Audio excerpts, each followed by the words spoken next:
Today we introduced pay transparency legislation. This is something that is badly needed.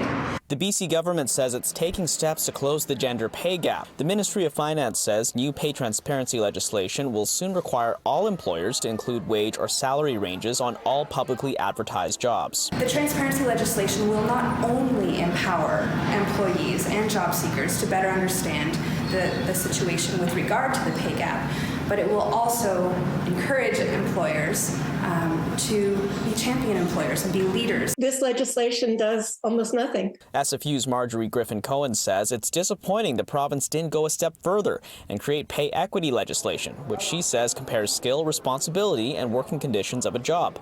I mean, it's very sad because they have a big opportunity to do something, and I don't know why they aren't. They say they're moving toward pay equity, but pay transparency is just reporting. At a news conference in Vancouver, the Premier said BC has the worst gender pay gap in the country, but women's salaries are going up at a higher rate.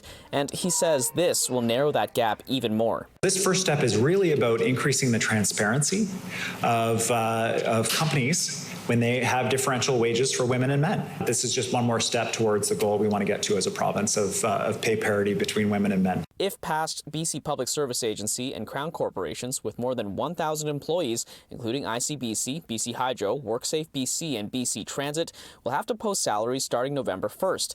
By the same day next year, all BC employers with more than 1,000 workers will be covered by the regulations, and employers with a staff of 50 or more will be included by November of 2026. It'll cost employers money. Of course it'll cost employers money, but that's what's happened elsewhere. Everybody else has managed it. It's very sad that BC hasn't.